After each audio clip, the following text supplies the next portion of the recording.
Hello, Dodger fans. Welcome to another edition of Dodgers Wrap 360. Oh, the Dodgers won their third in a row, and going into the All-Star break on a good note, we'll talk all about it tonight on Dodgers Wrap 360. You're tuning into the destination for TV superfan discussion, AfterBuzz TV. And now, let the buzz begin.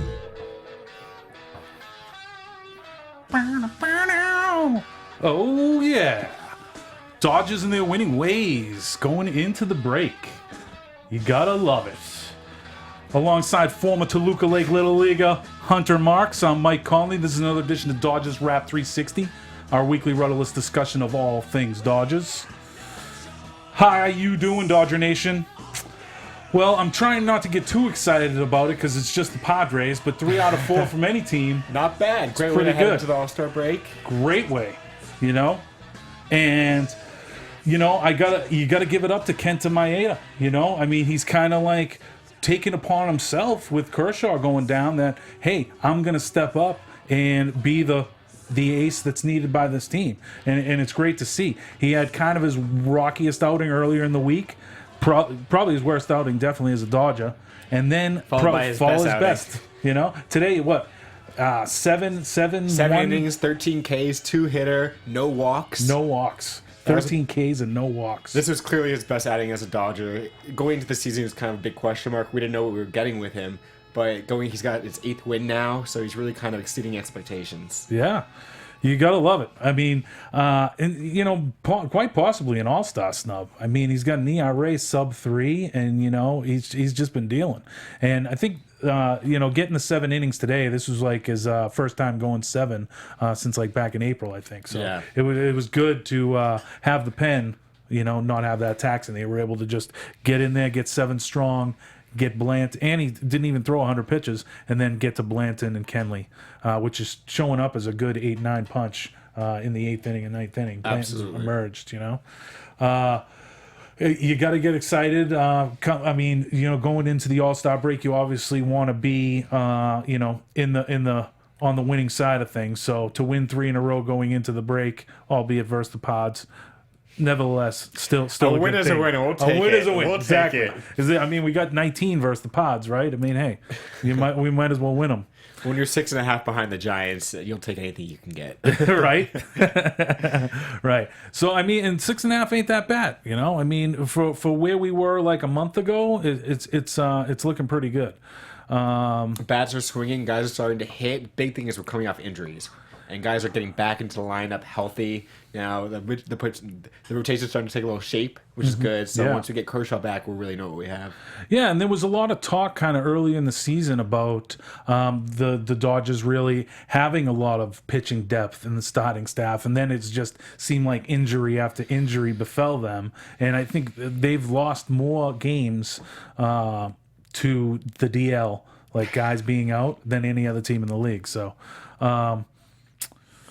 there's that. So it is good that they are getting like back the McCarthys and the Ryus, and you know, maybe on the horizon, maybe potentially a Brett Anderson. That would be nice. Yes. So you know, these are all guys that we lost along the way. Anderson, I think we lost him in spring training, or we lost him early in the year, and I'm not sure his timetable for being back. I don't know if he's out for the year or no. I'm not sure. I don't think he's out for the year. And I actually kind of heard for the first time a timetable thrown out there on Andre Ethier about him potentially being back in a month. And you know, with recent injuries to our outfield, you know, that would. But I'm sure we'll have Jock back before him. So, but. Yeah, I mean, it was good to see them kind of right the ship, because early in the week they dropped 2 out of 3 to a great Baltimore team, you know. But it was good to get the Pods in town and take 3 out of 4 from them. It's great that the bats are coming around, the veteran bats. It seemed like we relied a lot early in the season on youngsters that were, you know, bringing it, you know. But now it's like the vets are coming through. This team is too good not to hit. Right. So it's only a matter of time. And now that Gonzalez, he hit a home run today for the first time in 25 games. It's nice to see him get that swing back. That was crazy. Howard Kendrick's been hitting a little bit better, which is nice. Right in that last few weeks, he had a really good month. And Seager. I mean, my man Seager. Oh, sick. This guy's first year in the league as a full-time player, but it's like he's 20th league. He's 20th year in the league. This guy has a veteran approach to the game, and the players rave about him. Yep. Just a smart ball player, the anchor of our defense, Yep. anchor of the infield for sure. Yeah, I mean, it's great. His defense has been great, and his offense, I mean, speaks for itself. And just like, it's kind of rare when somebody as highly touted as him, and we've been hearing about him now for the last couple of years as Dodger fans, and for have them, him deliver, fit the bill. It's tip the cap to him, because there was no really, I mean, he hit 250 and only had 2 bombs, but since the calendar hit May, he has been absolutely on fire. He's on pace for 35 home runs this year. And you look at him, and his frame still isn't filled out yet. So you wonder what kind of player he will be in the next couple of years. And like, is he a potential 40 home run person? Who knows? Yeah. Great. Can't wait to see. As long as it doesn't take away any of his defense abilities, I'm all for it. Nice to have a home run hitter in for. He's kind of like the NL's Cal Ripken, He's like a second coming. But Definitely height-wise. yeah, height-wise, yeah. But even like, what was Cal, like 6'1", and Seager's like 6'4". He's a monster. He's a big boy out there. He might be playing some third base before his career is ended. But he's great, and he's really been raking, like I said, since the start of May. But it has been exciting to see, like, as far as the veterans, it seemed like the beginning of middle of June, like, Turner was the first to get going. Yes. And then kind of he got going, and then Howie started hitting started hitting a little bit, and then Agon's went in and he said, "Oh, I need these 2 days off in Pittsburgh." They give him the 2 days off. Dude is like raking since, hitting like over 400 since that day. And like you say, his first home run since June 11th today in the game. And opposite field job too. And one, like, it doesn't get out any shorter. Like, it bounced on top of the fence and went Whatever over. works. I know. Hey, we'll take it. But it was great to see him go oppo. You can see the guys having fun too, because I think May was a tough month for the guys. Certainly April, they didn't get out the gate as strongly as we hoped.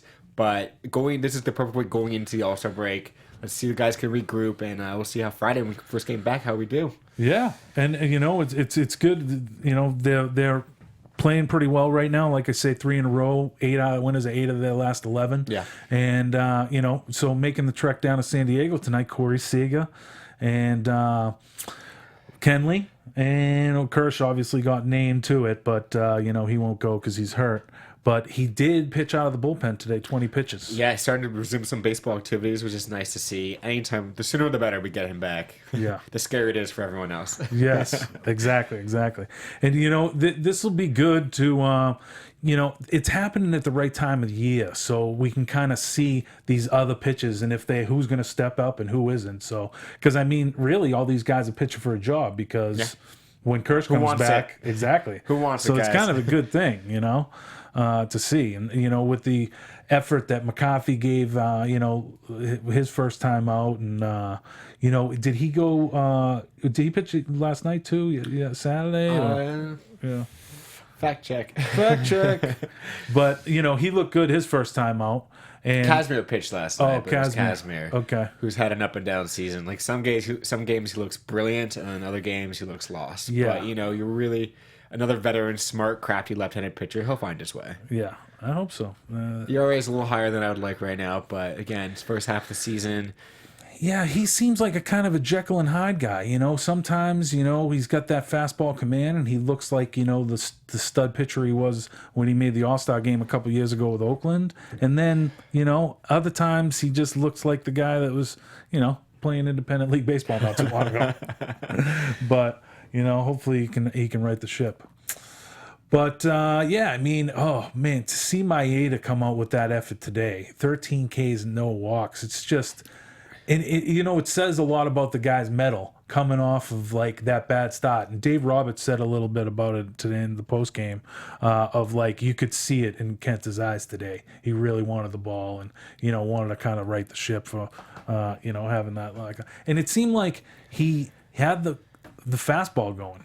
His command was on point. His locating everything. It was just like he was in the groove. You could just see it. You could see he was grooving, and just everything was clicking. And the guys were really responding because we were hitting a lot of hits today. Yeah, that was nice to see.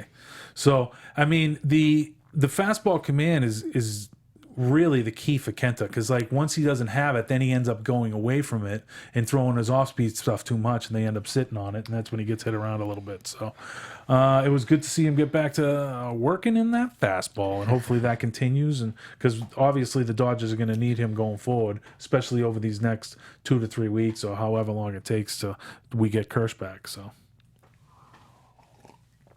it should be interesting. Oh, but we're going to be a better team for it once he does get back, so that's good. Another guy adding some pitching depth, making the return back, is Hyun-Jin Ryu. Your boy. Yes. Great to have him back. A little rough outing, first game, but it's something to work with, and we just want to see how far he'd go, which was not very long. I believe it was 4 in the third innings. Right. 6 runs. Not the best effort, but he's coming off a pretty bad injury, so it's nice to just have him back there. And his velocity's a little down right now. It's about 89 to 91. Right. We'd like to see him get a little higher there, but that'll come with time. Yes, absolutely. He's too smart and too good to not improve. His first 2 seasons were phenomenal for someone who just hadn't pitched in the majors before. So. Right. And that guy, he can swing the bat. What a sweet hitting pitcher. There's gonna be some old school like the Braves when they had Maddox and Glavine and those hitting contests and stuff. They'll have those between him and Kenta, I bet. Between him and Kershaw, it's like flashbacks to Valenzuela when he loved hitting. It's just like, I would bet the Dodger pitching could hit better than anyone else nationally pitching. Really? I would put that out there. Okay. You heard it here first. I like it. And Kersh becomes the second Dodger to go to his 6th straight All-Star game, joining Fernando in that honor. And that's about the only thing they have in common. Yeah. and then Sega becomes the youngest position player ever for the Dodgers to go to the All-Star game. So congrats to him. And, yes, that Seager family. Yeah. What athletes in that family. Yeah. What's your take on the All-Star game? Do you like the fact that it counts for home field advantage? I don't. Yeah. It's a fan show, as it should be. Yeah. And I do agree that it needs to mean something, but not in determining home field advantage for the World Series. Yeah. No. Well, don't you think this was a change made, for the fans? They wanted the fans to see a more competitive game, and does it make it more competitive though? Kind of. I mean, the kind of the straw that broke the camel's back with just what prompted this was like the tie. Like 10 years ago. Is that about that? Yeah. It's hard to believe that's 10 years ago, isn't it? God. But yeah, so the tie. So then they made it, and I think the games have been kind of, guys are trying. It seems they're trying. They don't want it to turn into like the pageant that the NBA is. Nobody's playing defense, just throwing alley oops to each other, or the NFL, which nobody watches that Pro Bowl. Right. So that's what they want to try and stay away from that, but it's something. I think they should continue to kind of think on it and maybe change it a little bit, but I don't have the answer yet. Right. So now, I do like the changes they made in the home run derby last year. That made it more exciting. I'm actually mildly looking forward to it Monday night, the home run derby. How do you feel about Baumgarten not being able to participate in the home run derby? Do you think the Bochy's holding out the right move? Or? Well, I think it's definitely the right move. If I was a Giants fan, then I would say, but sitting in this Dodgers seat, you'd like to see Baumgartner go out there and maybe I'd like to see that pitching his giddy up, from hitting a few home runs. He's like. He's a little stiff or something, and he drops a few. I don't know, in the second half. I mean, to me, it's like it's a risk-reward thing, and the risk is just the reward is much smaller than the risk, Agreed. So, Bochy, I didn't think there was any way he would allow his stud pitcher. Allow that, no matter what he. It was just something fun to talk about in the dog days of summer, shall we say? Yeah. So. You got to like the way the Dodgers are playing now. Their vets are starting to hit. The young guys, Trace Thompson's kind of been up and down a little bit. He had that tough bout on the road where he's in that 0 for 19 stretch. And then it seemed like he was breaking out of it a little bit. And then now it seems like he's in a little bit of a funk again. But I still like his talent level, and I like Dave giving him the at-bats to work through this. Yeah, Trace has been a little up and down, which is to be expected for someone in his first full season in the major leagues. Right. He certainly has the power, He certainly has the drive, and he plays great defense. So he's gonna be fine. He's got the genes. He's got the genes. He's got those Thompson genes. He'll figure it out. He'll be fine. Yeah. It just comes down to at bats and just really kind of just. It's a grind, as we all know. This season is a grind. It So is. hopefully he'll turn around in the second half and really start off hot. That will be interesting. Justin Turner is the one who's really been impressing me lately. Just really has turned it on now, and he's found his groove. And he's the type of guy we need in there, in that middle lineup. Oh, yeah. And really, in some ways, is kind of the straw that stirs the drink, for us. Because, once he got going, like we said, it seemed to be contagious, And now because up and down that lineup, you see guys that are kind of like household names, and that are guys that you thought were producing that weren't, but now are. So it's good to see. It'll be interesting to see when Ethier comes back how he'll fit in this lineup and what his role will be. I'm curious to see if Roberts will keep him on the bench and kind of ease him into games, or what that'll be. But I'm glad to see him back in a Dodger uniform, because I know there was a time there where we thought that might have been. His name's always kind of on the trading block. Is he going to stay? Is he not going to stay? Right. Who's going to take on that contract? But now that he's on the final year of his contract, we'll see what happens there. Yeah, it'd be interesting. Imagine if he comes back and rakes and it's like kind of a mid-season addition. You don't have to trade for a bat because you got one coming back. But you got to think he sees some time in left field.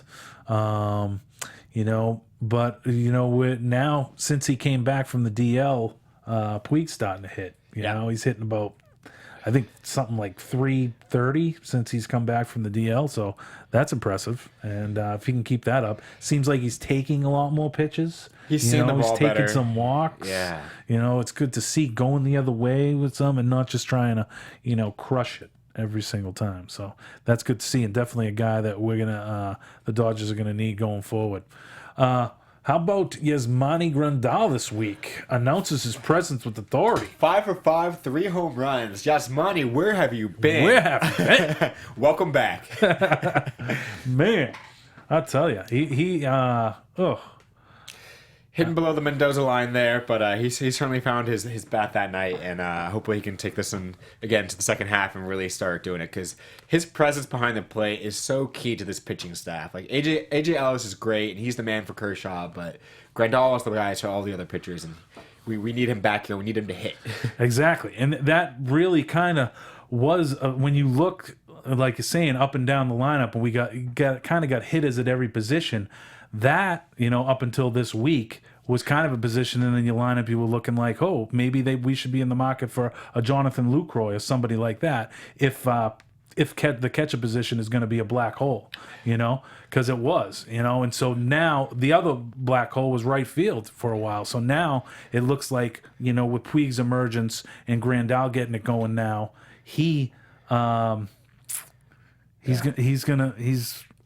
hopefully can get it going. And I think there's something too with it being against his former team, that just, guys get a little bit of extra motivation, and He sees Matt Kemp out there. He's like, oh. Exactly. Yeah. Oh my God. But, oh man. Yeah. He hit some bombs the other night. What was I gonna say? And it looked like he wasn't trying to do too much. He went center field, right field. He went all opposite fields, and it was just nice to see him swing it. Right, and it seems like it's baseball. It's just a simple game. When a guy's in a funk, and then he goes and starts going with the pitch, shortening down his swing, and going the other way with some balls. It shows that it works out. I mean, that's the thing to do, and that's how you get off the snide. He had 2 more hits today. At the beginning of the homestand, he was hit, I think, 179, and now he's up to 212. So Good. So that increased. I mean, we said, we'd like Yasmani last week. We were saying we'd like Yasmani to hit his weight, so he's getting there. Slowly but surely. as long as he can hit a bunch of bombs, we can deal with him hitting 245, 250. But he's a guy that this time last year was going to the All-Star game, so. I mean, we do expect a little bit more out of him, and so hopefully this is kind of the turning point for him in this season. So How would you grade Dave Roberts' job in the first half of the season so far? I think he's done a very good job. Okay. I would say B+. Yeah. A lot of injuries. A lot of injuries to deal with, and a lot of, just LA's a big market. It isn't quite like playing in New York or Boston, one of those crazy East Coast, cities that have baseball. The weather's so nice out here, people don't really follow baseball until it's, August, and if the Dodgers are doing well. But except for the people that watch this show. Thank you. Thanks, gang. Woo! But, I'm sorry. I lost my train of thought. What were we talking about? Dave Roberts. Oh, yeah. Dave Roberts. So B+, I think, coming into the season, he was, I was thinking one of our weaknesses would be that bullpen and getting to, still kind of is. It's still kind of, but since May 1st, they got like the best bullpen ERA in the National League. It's pretty good. It's in like the low twos, and he's really been doing well. And it took a while, like so many times, like guys want their roles defined. Okay, I'm the 7th inning guy. I'm the 8th inning guy, and they can get like their pre-workout done or whatever. And I've never really been a big fan of that. And it seems like because the guys that were kind of earmarked for those 7th and 8th innings weren't performing, he kind of had to, rewrite the script a little bit, and kind of just put guys in until they performed to a level where he could trust them in that position. So, and through that, a guy like Blanton has emerged, and we spoke about it earlier, about now the Dodgers are kind of looking like a lockdown 8 and 9, as opposed to just coming into the year or through the first month of the season. They were just basically a lockdown for the 9th inning, having the All-Star Kenley. But and with Kenley taking over as the career leader in Dodger saves, it takes me back to the old Yankee Mariano years where you can only just play 8 innings. Like, that'd be great. Yeah. Oh, Mariano? Yeah. Well, especially like when he was there and he was the setup man with the Yankees in like Wetland. And it was like, dirty. It was done after 7. And even like this year, the Yankees are like that. You can shut it down to 6 because they have Betances and Miller and, Andrew Miller. Chapman. What a season he's having. Yeah. He was good last year, too. As a Red Sox fan, we traded him, so it was kind of tough. But we did get Eduardo Rodriguez. Hopefully, he's going to right the ship and be somebody here in the second half. But oh man, who would you say first half MVP for the Dodgers? You can't say Seager. That's too easy. Okay. And like your best pitcher for the first half. You can't say Kershaw. Okay, all right, well then. Chew on those, and we'll come back to those in about 10 minutes. Okay. All right. But the Futures game was today. I actually don't... I know Willie Calhoun and Jarrell Cotton were there representing the Dodgers game. I think the World team won, but I don't know if any of those guys got in the game. That was good. I brought that up then. Woohoo! But yeah, so as far as Dave Roberts, I thought he's been good with the bullpen, and I think that the one thing that, and this is kind of the best trait of him as a manager, is he's the same guy every day. Yeah. And that's a very positive guy. He's in there, and he's like, and he said before, he's like, he doesn't believe in having like big team meetings and stuff and dressing team, but he has individual relationships with each player, and he talks to a guy individually on a daily basis. And I don't think there's a lot of managers that can really say they do that. And it's just part of him, it sounds like simple, but just being a solid human being and like doing and like looking after these guys, as a member of their family, and not just as an employee. So how do you feel about Mr. Roberts so far this year? I'd give him a solid B. Yeah. He there's a big question mark, him having never managed at any level coming into this year, which is always kind of a concern for any baseball fan, let alone a Dodger fan. But that in baseball, we were looking at the manager of the Cardinals, who his name is escaping me at the moment. Mike Matheny. Thank you, Mike Matheny. He had a manager before. Girardi had it first time with the Yankees. So there is a history of people not having a management experience. Although I think Girardi was a bench coach, but who can come in and like kind of like direct a ship and direct it well. Yeah. And so he's done a fine job for the first half. Yeah. I think that he's finding his footing. He's figuring it out as we are. So yeah. Which is interesting. It's funny you like bring up those guys. Those guys, I think, were able to make the transition easier, like Matheny and Girardi to managing because they were catches, and like they're so like into the game. And when you look around the league, and they had LaRussa and Torrey to follow, right? And so that says a lot more about Dave Roberts too, because he was an outfielder. They're not as like engaged in every pitch and know exactly what's going on and controlling everything as a catcher is. So and when you look around the league, that kind of plays out. When like. I don't, we could go through every team, and like, but I bet close to 50% of the managers out there were former catchers. I mean, just in the NL West, you have Brenly. Yeah. Excuse me, not Brenly. Bruce Bochy. Yeah. Brenly, who used to be with the Arizona, he was a catcher as well. Girardi, who you mentioned, Matheny. Tampa Bay's got Kevin Catch. He was a former catcher. There's it's interesting to see how many catches kind of go into that, and like even going back to like Joe Torre, somebody like that. So you do see a lot of catches. So it's definitely a feather in Dave Roberts' cap that as an outfielder he's turned into a good manager. You got him at a B. That's fine. That's fine. I got him at a B plus. I was gonna maybe give him an A minus, but that might be just because he's had the biggest stolen base in postseason history. But I might bump him up a couple grades because of that. Red Sox fans. Is this a Red Sox fan? I do my best to fake it. What do you think? I'm even. I got to try and lose my accent. Oh, there's one coming up because what I wanted to get your take on the youngin, Carlos Urias. Yes. And he kind of came up and he looked good at times. Kind of inefficient, but definitely doesn't look overmatched. Can definitely pitch on this level. He had a couple of rough outings, especially that first couple games, but he looks like he belongs. And I don't know that many 19-year-old pitchers you can say that about. Yeah. Kerry Woods comes to mind. How long ago was that? So there's a couple of out there, but not very many. We know Doc getting his history. He finally got his first win and then got sent back down, which is fine. But when he comes back up, which I believe will be some later this season, he's gonna be fine. Do you think though when they bring him back, they'll bring him back because he's on a pretty strict innings limit? You think they'll bring him back as a reliever? Hard to say. Depends how they bring him back in what capacity. Is the starter going down? Are we in the playoffs? Do we need to shore up the bullpen? A little too early to say right now, but I could see him coming out of the pen.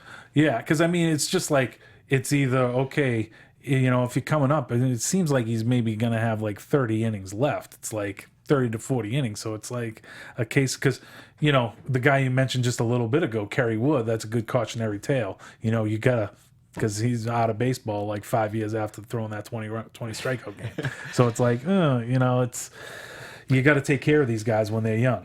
Yeah, what I like about Urias is his control. Not his control pitching, but just like his poise on the mound. Like, he doesn't look overmatched, even when he is at times. Yeah. He has a nice arsenal of pitches. He throws about 4 pitches. I'd like to see him hone in a little bit more on his fastball. Maybe rely on that a little bit more. It seems like when that's not going, he tries to go to his other pitches to get him out of trouble. Yeah. And that's when his control issues come into play. And that walk count is still a little too high right now. Yep. Strikeouts are high, which is nice. But if we can get those walks down, strikeouts higher, maybe we can kind of figure out let the guys hit. But like maybe sink it a little more. He'll figure it out though. Yeah. He'll be fine. Hey, if I had his fastball, I'd definitely be using it. It's nice. But and that hair. He looked a little tough his last outing out. I think he went Monday this week, and when looking back on it, at first, if you just look at the box score, you don't really see it. But if you watch the game, he kind of gets squeezed in that, And the home plate umpire is a tough one. Mark Carlson really squeezed him, and it seemed like it was just there was one pitch where it was like a walk. And it was like they showed it on the K zone, and like 5 of the 7 pitches were in the strike zone or something. It was pretty crazy.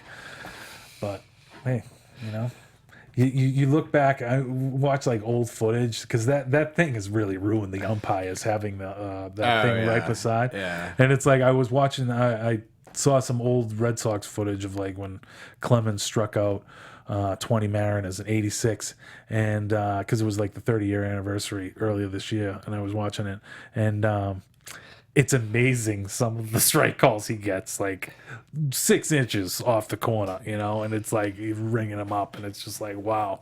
Imagine how poorly those would have looked on the Amica pitch zone. There would have been grievances filed with the union right after the game. Yeah, right? Definitely. Oh boy. So you got what about so we got Sega. So Sega's gonna play a lot. You asked me, sorry to interrupt, but you asked me earlier about the MVP of the season. Please. I'm actually gonna go with Trace Thompson. Even though I know he's had an up and down season, he's been on the field, which is which you can't say that about too many Dodgers so far. He's playing great defense. But hitting aside, he's got the power, the average, the consistency will get there. Right. But he's a smart player. You can see he's got a high baseball IQ, and he seems to make the players around him better. Right. Which is, we don't see that too often with the younger guys. Usually it's the other way around. Yeah. And I think it has to do with him being on the field and that consistency. So I think he would be like other than Kershaw, other than Seager, he would be my third MVP. Right. Yeah. Okay. I like that.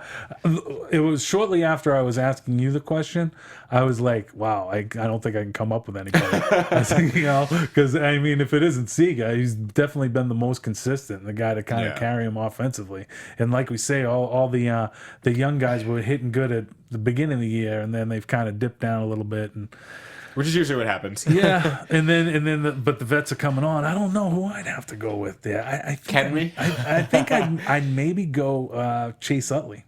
Oh yeah, because that was a question mark coming into the year. I think a leadoff hitter. I didn't think he was even going to play. Right. Yeah. I thought he was going to be like a utility guy. Sign. Yeah, absolutely. And he's been great. He really has been batting leadoff. Yeah, and that's the one thing that. Well, one of the many things I thought was missing from this Dodger team, coming into the season was really a true leadoff hitter. But he kind of alleviated those concerns right from opening day. And it's done real good. It was good to see him get a day off today. Kendrick was at second, so this kind of elongates his break a little bit because the dude is 37, 38 years old. So, we can't expect him to be out the ones too. Guy's got Hollywood hair. It's about time he's in LA. All those times in Philly wasting it. Terrible years. Terrible. Terrible player. So they mentioned today on the telecast going forward. I believe they said it was going to be Norris, McCarthy, Maeda, and then Kazmir. And then, who else? Somebody I'm missing. Rio. Okay, Rio. So that's going to be the look starting out at the second half. We have the All-Star break. The All-Star break, ever since I think last year, the year before, is now 4 days. So that'll be nice. So they won't be back in action till Friday. They used to start back on Thursday. And they'll head out right on the road, start a 9-game trip. They'll be going first stop Arizona. So that'll be the series next week. When does Greinke come back? Do we know That's this? a great question. Yes. That's a great question. I think he was on the 15-day DL, so he'll probably be back sometime next week or so. It would be nice to see a Kirsch, Greinke duel before the end of the season. That would be a battle because those guys are gamers, and they would get hyped for that. That'd be nice in September for a pivotal wild card. They're only how many did you say they're back of the Giants? 6.5. 6.5. And the Giants, even though I think they got the best record in baseball right now, them and the Nationals I think are tied. But that's just because the Cubs are floundering right now. But that's to be thought. Everybody was thinking the Cubs were the 27 Yankees when they started off 25-6, and now they dropped 9 out of 10. They're coming back to Iron. They're going to be fine. They're going to be. It's a little bit ridiculous that they're sending their whole infield to the All-Star game. That's ridiculous that Corey Seager is not starting at shortstop. It's kind of ludicrous. But also Russell's starting? I don't think. Because. You know what happens with this the Cubs? The Cubs, all the fans were just in from day one, because they knew the Cubs were going to have a good year this year. So they just stuffed the ballot box. It's like the same thing that happened in the AL last year with all the Royals making it. Yeah. Because the Royals were like fresh off their first World Series berth in like 30 years the year before. So everybody was excited, and they. So I'm not a big fan of that. Just stuffing the ballot box and getting the guys in. I think the guys that should have the the best year. I wouldn't mind to see the players vote on the whole team. I know that takes a little bit out of it for the fans, but Well, Seager was a player voted, which was nice to see that he's respected by his peers. yeah, So. and that's got to mean a little bit more to a Yeah, guy, I right, think- than I the would think fans. so. Somewhere Addison Russell's like, well, it was just the fans that like me. My peers didn't want me. But oh boy. You want to tell people your because a lot of people are just listening, they're not talking, so we're not going to sign off just yet. But if you want to tell people your Twitter, and they can say, hey, If I remembered my Twitter Hunter. account, Oh, that not would Twitter. probably On help. Instagram, what social media do You you guys have? can find me on Huntsman on Instagram, HUNTSSMAN. Give me a shout out. I'll reply back most likely. Unless you're mean, then don't write anything. Well, give him some critiques. Let him know how he did on his first week on the program here, and throw us out some things to talk about on next week's episode. We'll be hurting for things to talk about. There'll only be 3 games we can talk about: the Arizona series, because it is the What All-Star will we break. talk about? I can't imagine. We're going to talk about, Corey Seager going 4 for 4 in the All-Star game, and, winning it for the NL side and getting home field advantage for once. Pete Rose style, barreling down home plate, but hopefully not injuring anyone's career. Just jumping over the catcher into home Pete, plate. that's when that's what No Ray Fosse. they were trying to get back. Yes. That's what they're trying to get back to. People like taking each other's head off in an exhibition game. So, oh man, how about Baumgartner wanting to be in the home run derby? But Yeah, I think like you said earlier, Bochy holding him off was the right move. But you're right. from a fan, I would love to see that. yeah, I would actually. it's intriguing. I think he could hold his own. Like, can we just have maybe after the season, just have a post, where pitches do a home run derby? I'd like to see him in there. Kirsch, What pitchers would you like to see? Kirsch, definitely. Maybe even Kenta. A couple Dodgers in there. Who else? Who else can handle the bat?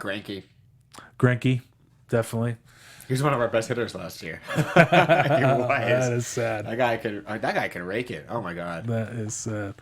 So we gotta get a win for the National League here in the All-Star game, and then you got to think going to Arizona. It is a road series, but it'd be nice to win that series and take 2 out of 3, and continue the winning ways of the Dodgers to this point. Right now, they are 11 games over 500. That's the best they've been all season. They've hit that a couple times. 51-40. 51 and 40, exactly. And it's very much, although they're 6 games back of the Giants, you look at where that ranks up the last 3 years where they were won the NL West and made it through the postseason. They were around this record. Even like 3 years ago, they were 500 at the break, and then went on that remarkable second half run and won the NL West going away. What a year that was. Until we faced the Cardinals. That was like Puig mania, right? Yes, it was very much so. I've been a Dodger fan my entire life, and I have never seen other than the Manny Ramirez for that first season. Right. Like what a Manny I Wood. can't even put it into words. Yeah, Manny Wood. With the hair. Yeah, did you have a wig? I did not. No, I didn't. But I appreciated them. So. You gotta, my man Hunter's got a No My Garcia Power jersey on. You gotta love that. As a Boston guy, I love it. I'm still convinced the Red Sox drafted him just because of his name. It was the same reason the Celtics drafted Marcus Smart a few years ago. Oh boy! But anything else you want to say before on your just I hope inaugural show? Nice to see the Dodger rotation coming together, guys coming off the DL, and hopefully we can really just come out of the gate strong in the second half. Go Dodgers. That's it. I love it. All right, gang. Thanks for tuning in for another edition of Dodgers Wrap 360 for Hunter Marks. Thanks, I'm guys. Mike Conley. Thanks for tuning in, guys. Go Dodgers. From executive producers Maria Menounos, Kevin Undergaro, Phil Svitek, and the entire AfterBuzz TV staff, we would like to thank you for listening to the AfterBuzz TV network. To watch or listen to other after shows and post comments or questions, be sure to visit AfterBuzzTV.com. I'm Sir Richard Wentworth, and this has been a presentation of AfterBuzz TV. Buzz you later. The views expressed herein are those of the hosts only and do not necessarily reflect the views of AfterBuzz TV or its owners or principals.